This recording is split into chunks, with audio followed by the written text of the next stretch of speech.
Hello, I'm Ariane. This is Book Zealots Manifest Destiny Reading Challenge, and we are in the year 1841.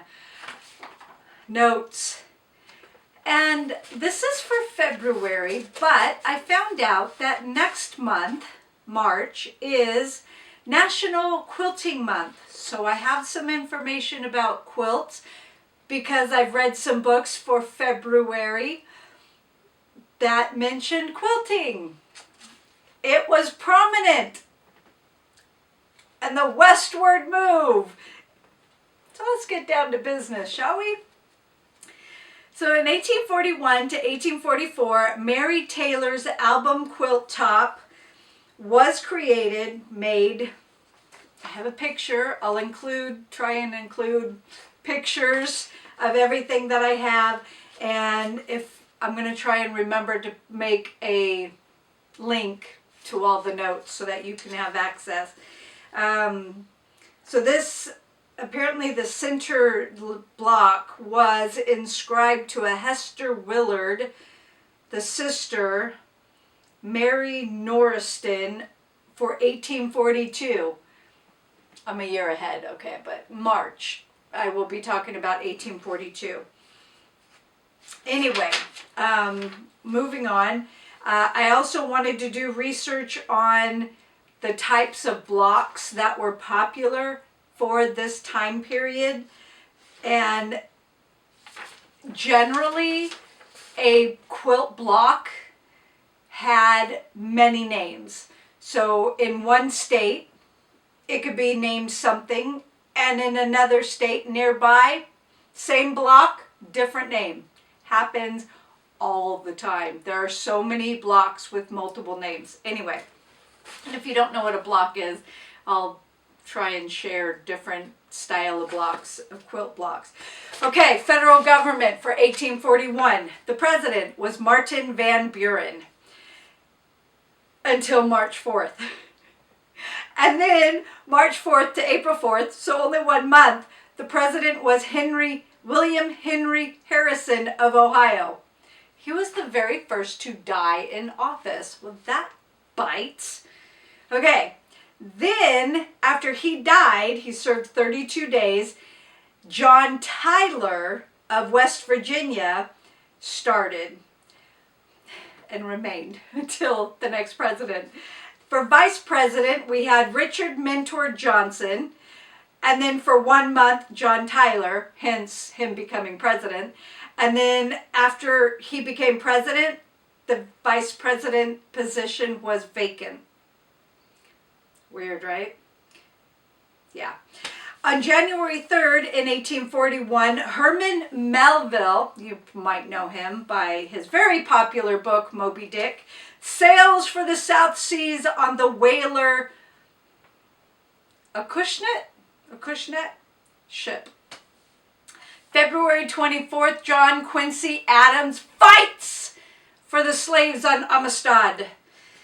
So he had a court case in front of the Supreme Court, and on March 9th, the Supreme Court rules the kidnapped slaves from the Spanish schooner are now free. Huzzah! April 14th, Edgar Allan Poe's story, The Murders in the Rue Morgue. I don't think I've read that one, although I say that all the time and then read a book and then I'm like, yeah, I know this book. I've already read it. This book was published in Graham's magazine. It is credited, let me know if this is false, it is credited as the first detective story. Do you guys know any differently? Let me know.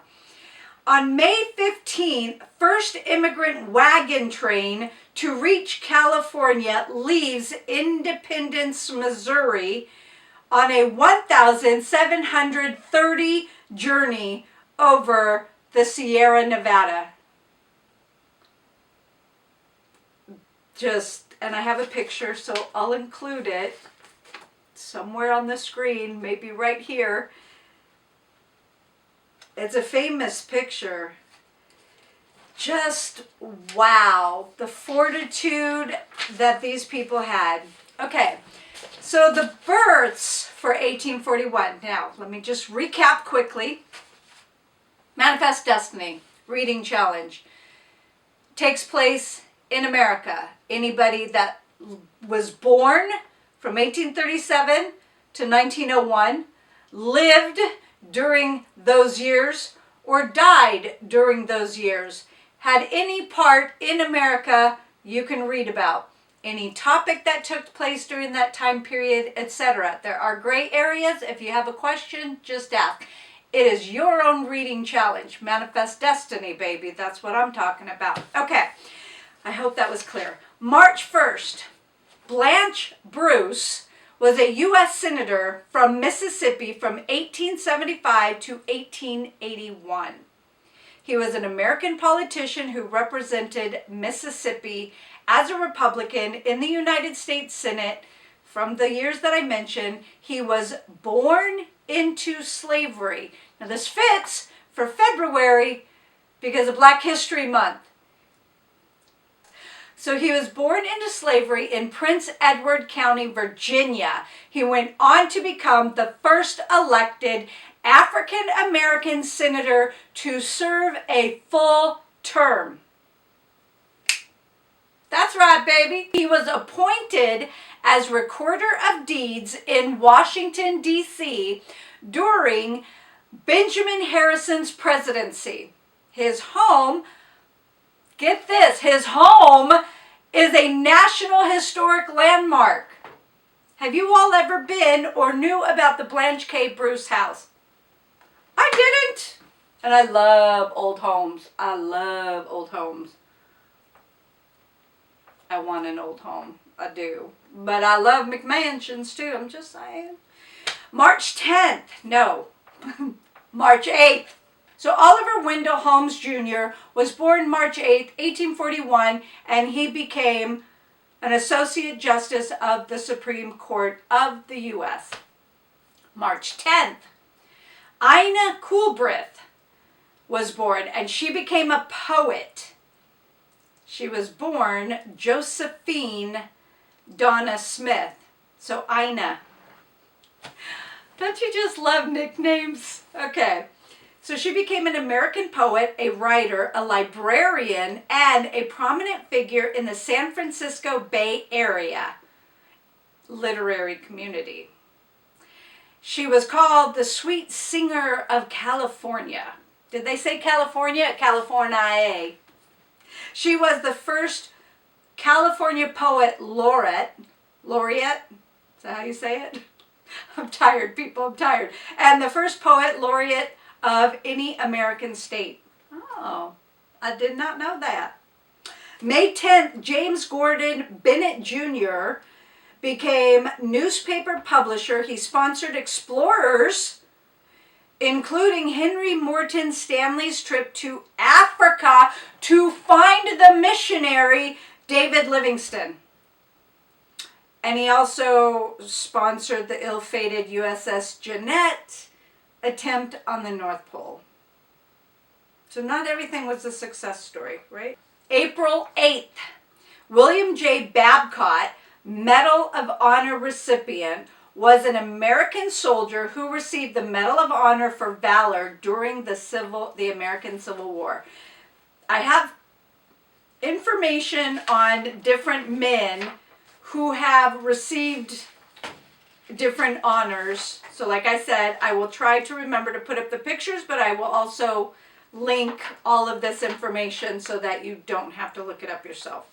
May 15th, James Henderson Berry became the U.S. Senator of Arkansas from 1885 to 1907. He was born in Jackson County, Alabama, to an Isabella Jane Orr, O-R-R. Why does that name sound familiar? And a James McFerrin Berry. The family moved to Arkansas in 1848. Berry attended Berryville, I don't know. How do y'all say it in Alabama? Berryville Academy in Berryville, Arkansas. Let me guess, his family was very prominent there.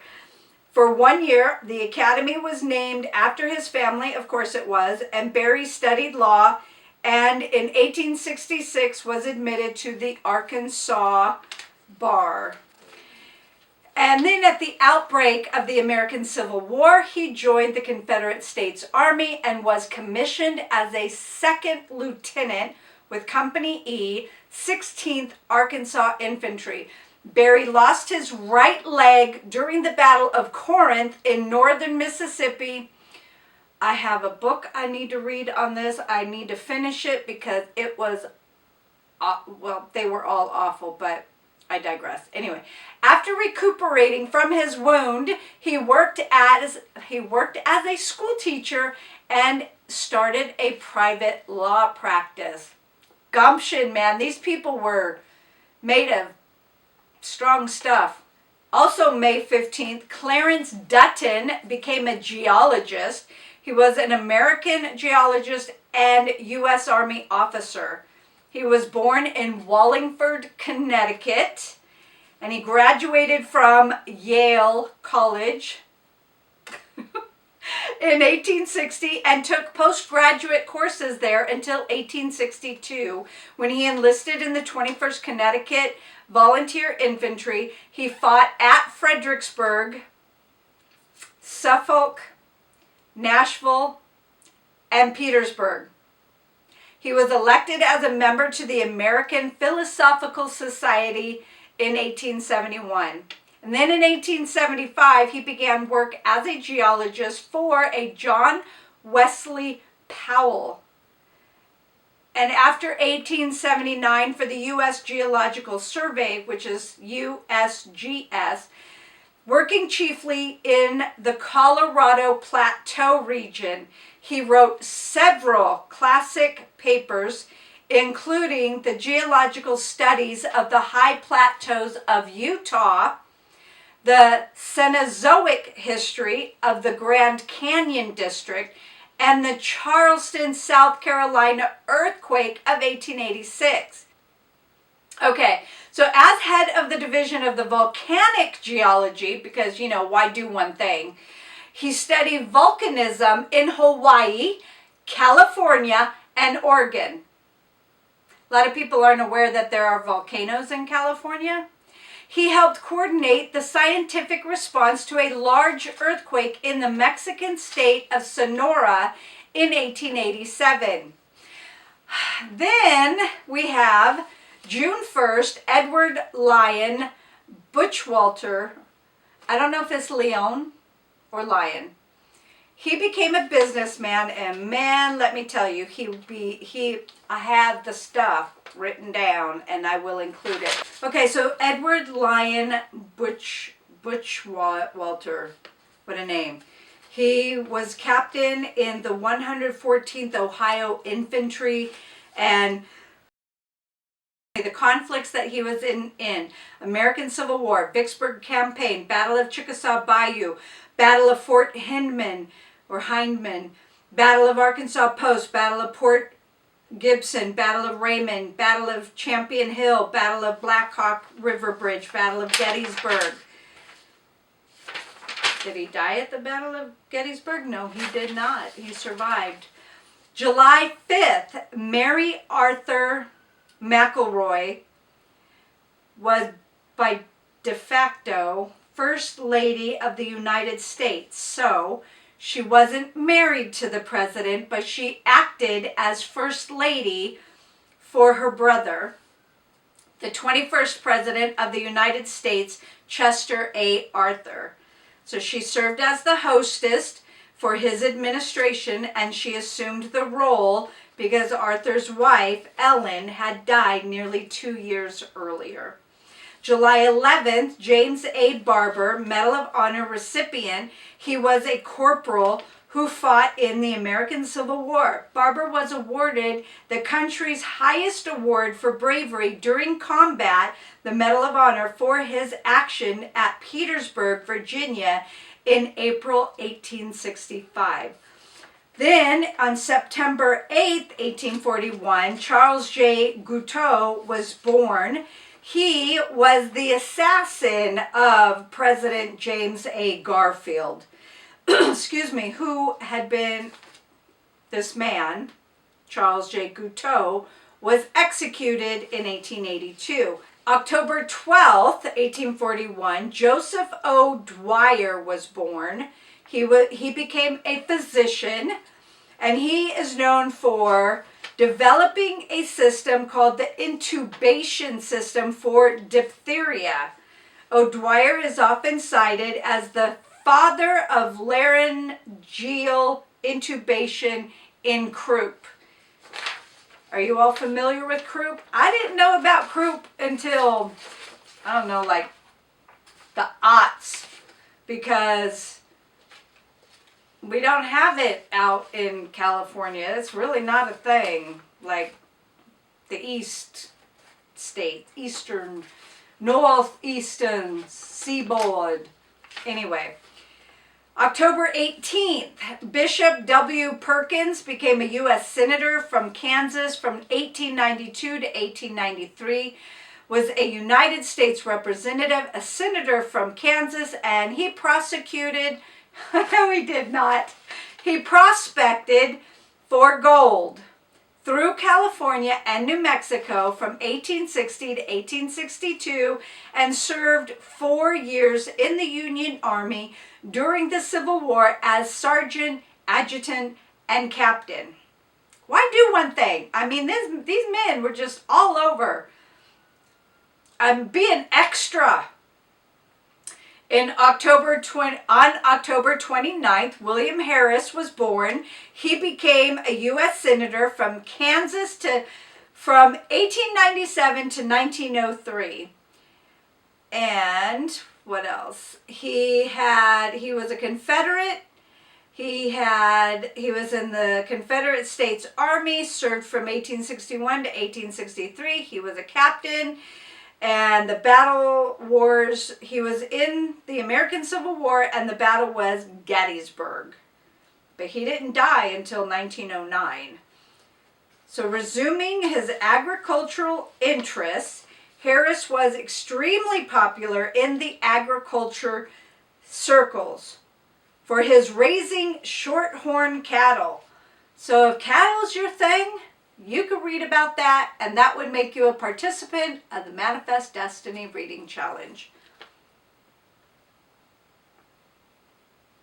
Interesting. So he retired from political life, then became vice president of the Denver, Laramie, and Northwestern Railroad.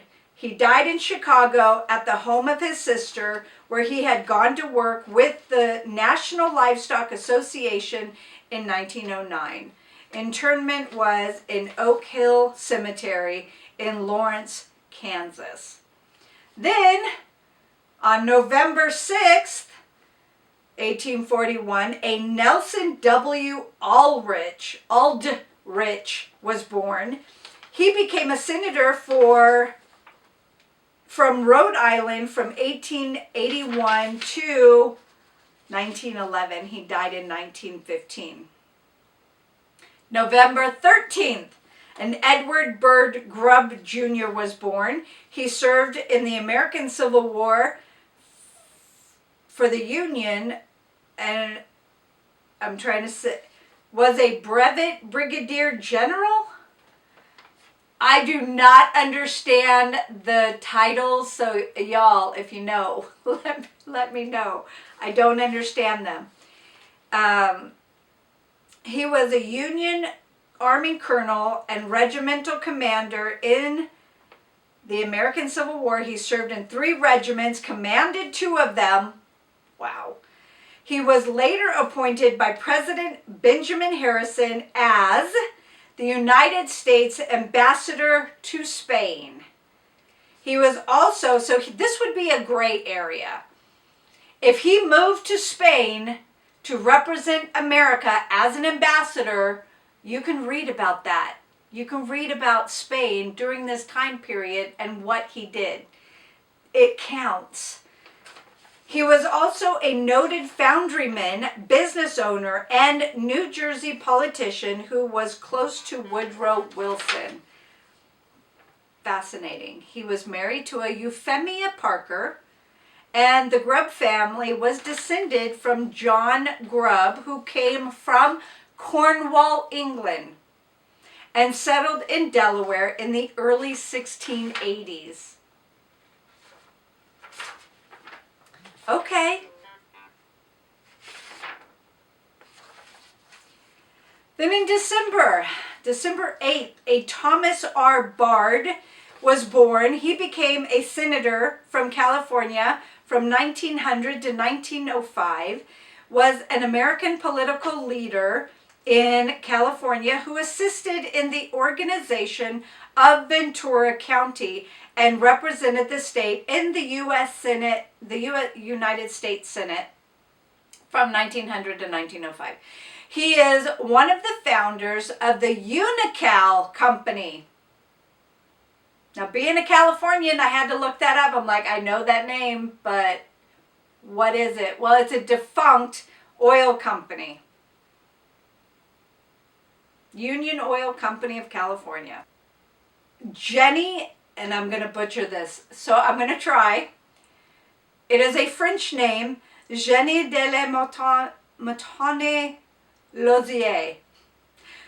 In English, Jenny de la Montagne Lozier. I still can't say Lozier. I can't say the last name in English. I have to say Lozier. So I butchered that in both languages. So sorry. Moving on. She became a physician. Yes, she did, honey. So she became a physician in American... Let me back up. Jenny became a physician, an educator from New York City. New York City, that really chaps my hide. If you know, you know. She worked as an instructor of languages and literature in Hillsdale College from the age of 19, people. 19. And after earning her medical degree, because go that extra mile, from New York Medical College, she became a professor of physiology. She was a delegate to the International Homeopathic... Are you thinking of that Appalachian gray-haired lady up on the mountain? I am. No, but she's in the city. So why is it any different? In Appalachia, she's considered a witch. From New York, she's considered a doctor. Okay. So she was a delegate in the International Homeopathic Congress in Paris in 1889 and was president of Cirrhosis Club from 1891 to 1894. I mean, go that extra mile, honey. Then deaths for 1841. February 25th, Philip P. Barber, Associate Justice of the U.S. Supreme Court from 1836 to 1841. Another death, Another death for April 4th, 1841 was William Henry Harrison, the 9th President of the United States. September 25th, a death. John Chandler was a politician. October 6th, George Childress was a lawyer and a politician. October 21st, John Forsyth, he was a U.S. Senator from Georgia from 1818 to 1819, also 1829 to 1834. And that's what I have. So, my goodness, lots to read about, and that's not even topics. That's just people for 1841. So if you find any of this interesting, leave a comment down below. Let me know what you thought. Any corrections, like Edgar Allan Poe, Let me know if you're into quilting, because that's pretty much where my time has been going lately. And if there are any other topics that you're familiar with from 1841, leave a comment down below, because that's where we communicate, in the comment section. I love you all. I hope you are having a great month. This month is over. Where did it go? Poof. Anyway, talk to you guys in the comment section, and I hope you all had a great February. Bye.